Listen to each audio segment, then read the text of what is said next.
Picture a refrigerator in your mind. What do you imagine? Probably a bland box. Not very interesting. Now imagine that you open the refrigerator and see lots of yummy food. What do you see?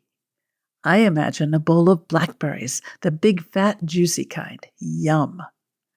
So, what does this have to do with friendship? Well, refrigerators have to just stand there, waiting for someone to open them up. But people are not refrigerators. People can choose to open up and invite others to get to know them and maybe become friends. In this episode, I'll talk about how to do that.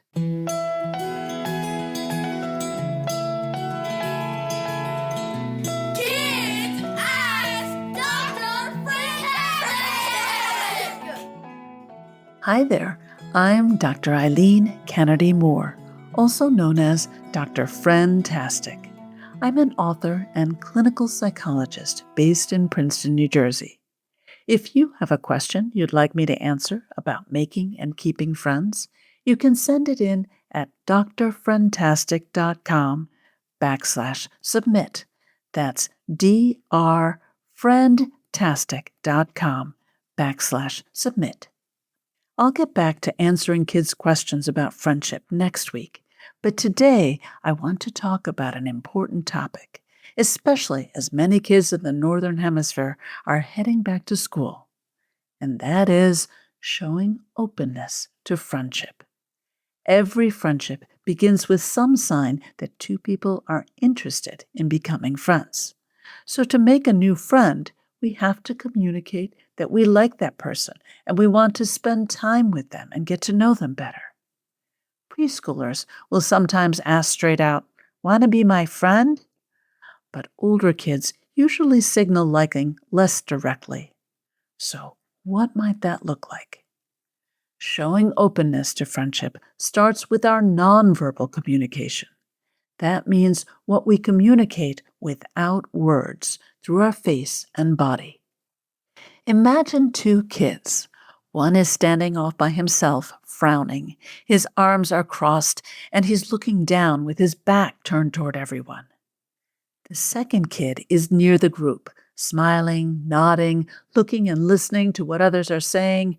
Her arms are relaxed, and she's turned toward others. Who seems more open to friendship? The second kid, right? Her face and body signal, "I'm ready to connect." The first kid is communicating, "I don't want to be here. I don't like any of you." He might just feel shy or embarrassed, but he's signaling, "Stay away from me." A quick and easy way to show openness to friendship is to smile when you see someone. That shows you're happy to see them. You might also want to say hi and add their name if you know it to make the greeting more personal. You could also try offering a sincere compliment. Sincere means you honestly mean it. You could compliment something they're wearing. "I like your shirt," or "cool sneakers." Or you could compliment something they did. "Nice catch," or "I like the way you drew the sky." Kids mostly make friends by doing fun things together. You could invite another kid to play a game with you, or you could try to join whatever game they're playing. Small kindnesses can be another way to show openness to friendship. This could mean lending a pencil to a classmate, saving them a seat, helping them carry something, or sharing a lunch treat. But be careful, because there are two ways to mess up trying to connect through kindness.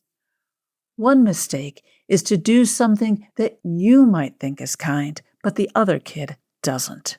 For instance, if you grab or hug someone who doesn't want to be grabbed or hugged, or if you insist that they have to play only with you when they want to play with others, or if you call them by a name they don't like, even if you think those actions are kind, they're not.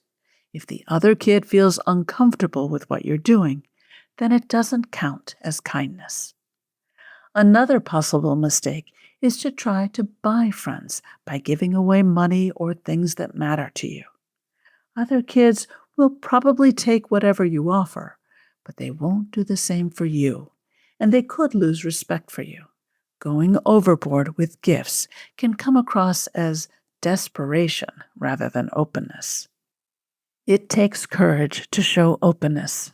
What if you try to be friendly and someone ignores you or reacts negatively?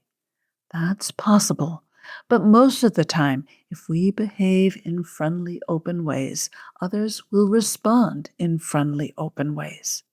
That can be the start of getting to know each other and maybe even becoming friends. Being open is also a lot more fun than standing around like a refrigerator waiting for someone to come by and try to open you up. I have one more hint for you. In addition to showing openness to friendship, be on the lookout for kids who might be doing the same to you. My guess is that somewhere in that new class, activity, or group you're joining, there's a kid who's waiting to be your friend. This has been Kids Ask Dr. Friendtastic. You can learn even more about friendship through my funny and practical books for kids. Growing Friendships, a kid's guide to making and keeping friends, and Growing Feelings, a kid's guide to dealing with emotions about friends and other kids. They're available through your library or wherever you buy books.